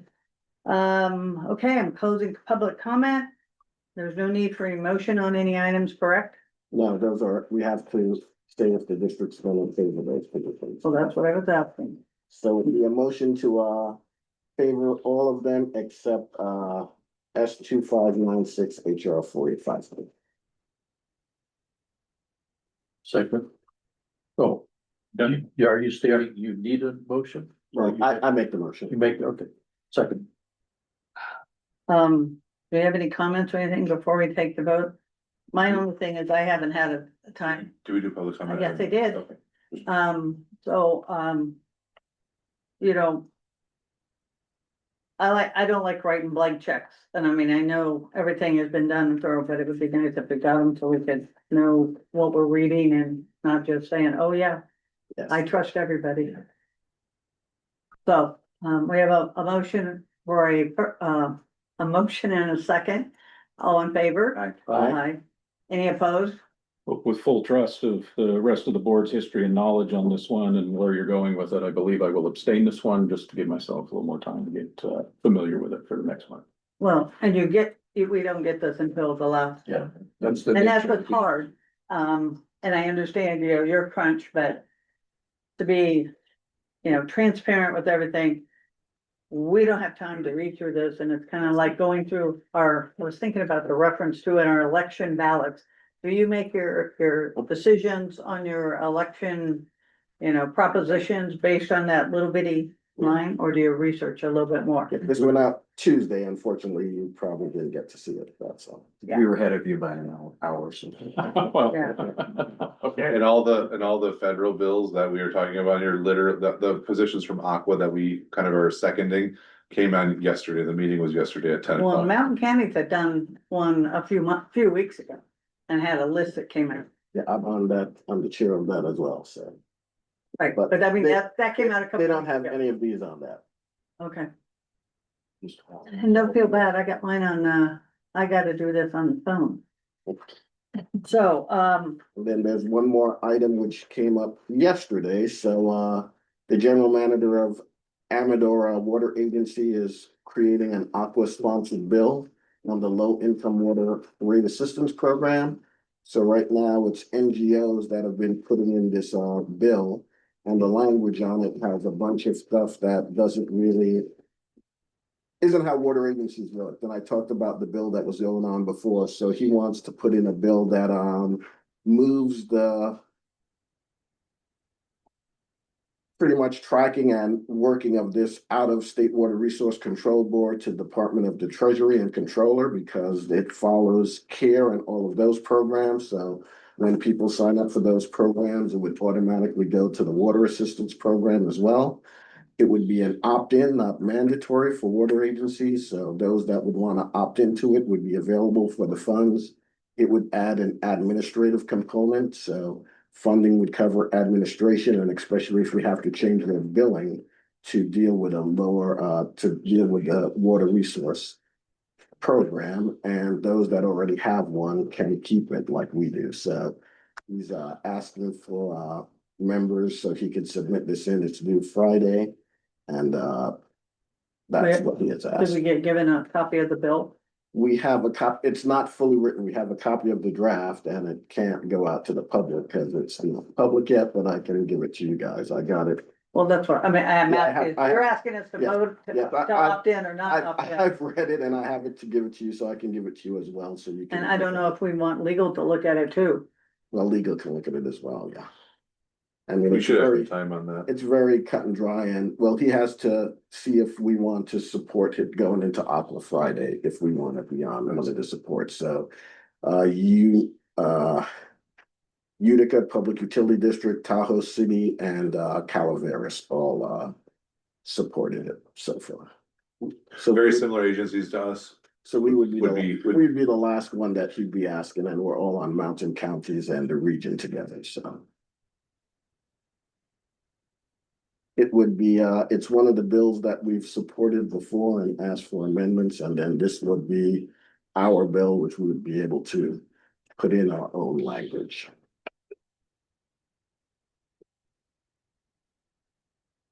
I guess, do we have a motion on this? So this is an action item, is what you're saying? Could you make the motion that you know what you're talking about? So the motion would be to support Amador Water Agency submitting an Aqua sponsored bill for the low income water rate assistance program, and we would be sponsoring his support his sending it in. He would add us as a support agency. Seconded. All in favor? Guy. And now that we're a support agency, we can actually see the documents. and Any- Input. Any no's? Wasn't. Well, we're not. I'm an opt-out, so I can see the document. So you're abstaining? I'm abstaining because I need to see the document and I would like legal to look at it too. There any more discussion on this or with them? It's done. Okay. Okay, uh-oh, I didn't go to public comment. I'm Well, sorry, I do have a question. Does it have dollar amounts in there or percentages or? I'm sorry. We should get to add that. It doesn't have to be fully fleshed out yet. It's just It's saying just that we're that going to, concept. yeah. Typically, the problem with the low income rate assistance programs is we already have one. Yeah. And we do not get credit for the one we already have. And so a lot of these bills are, the state wants to develop this program, but then they say, well, you need to have one over and above your program. And so we're trying to keep ours and not be part of the state's. Well, then you can opt out. You said You keep, Right now, they Oh. can't, so that's the language we're trying. Yeah, but you're trying to put Yeah. that. Okay. Any other questions? No. Sorry. All right, so are we done? All right, I guess we're in, request for additions for future meetings and agendas. What is total? I'd like to add an agenda item for the next meeting to fill the vacancy in the irrigation committee. Finance Finance committee. Finance committee, oh, it is irrigation also. the board liaison, I think is what he's referring to. Yeah, board liaison. Oh, the board, right. And we'll have to also fulfill, we have open positions on finance as well. Is it, do we have a quorum over there or is it one, or we have just, We Oh. have three on, finance. you need, We need all three. so we have to know. Any others? Before adjourning or to close session, I will open for public comments regarding the closed session. Public comments are closed. At this time, is there anything you would like to add? Nick, this is your option. This time. I do one announcement before we go out, and it's especially for them, so, LAFCO did put out a policy saying that, they, approved, they accepted, GPUD's application. It's LAFCO project number 2025-03, which is the annexation of irrigation parcels into the district, so that may show up on the September, LAFCO package, so. But shouldn't this also be part of our also notification of this information? Since it's our application and an update on that. We're still working with LAFCO, so we don't have an update just yet. We've been getting all the paperwork and project descriptions into them. I'm just And- saying, cause we just got an update. Well, they, So, I mean, they as accepted, part of the- they accepted our application, so Okay. once it goes to us, then it'll go forward and we'll get notified. Oh, so it's not approved. Not yet. No, it has to, I mean, it would go to the LAFCO board and all of that and public comment and you'd be invited in and all of that. We received notice today that they have reached out to the county, to the assessor's office, and they're working with the assessor's office to look at all the parcels and work with all the owners. There was a couple of parcels that were, would create islands, so we're working with those owners as well. So it's just kind of a tedious process at this point to make sure that we've got every APN, every owner, everything notified so that we can move forward and there's no issues moving forward. Great. Are you familiar with this issue? So, we will now adjourn to closed session. The time is 4:00. We will report out as required.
Go ahead.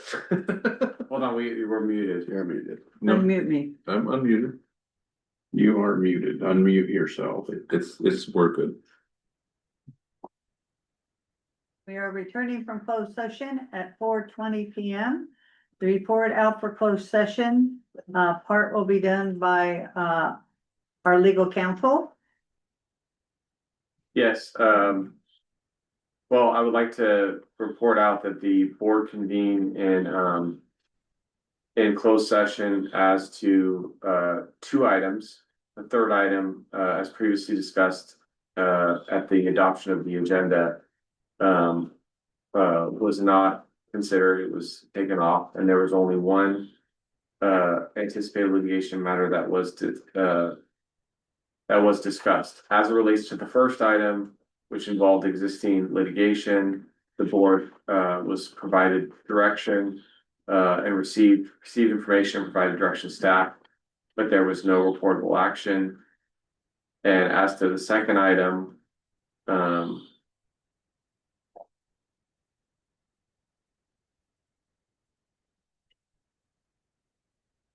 sorry, I'm looking for the statutory language. By vote of 4-0, direction to initiate an action has been given, and the action, the defendants and the other particulars. 5-0. Sorry, 5-0. I vote now. Shall once, I apologize, shall once formally commence be disclosed to any person upon inquiry. Unless to do so would jeopardize the district's ability to effectuate service process on one or more unserved parties, or that to do so would jeopardize its ability to include existing settlement negotiations to its advantage, and that concludes my report. And there is no more, to report out at this time. Our next meeting, the next regular meeting will be October 13th at 2 PM at the district office, 6425 Main Street, Georgetown, California. At this time, I'd like to adjourn the meeting in honor of our friend and former board member, Mike Thornborough. I will seek a motion to fulfill this request. Motion? Second. All in favor? Aye. All opposed? Motion passes. We are adjourned at 4:23 PM.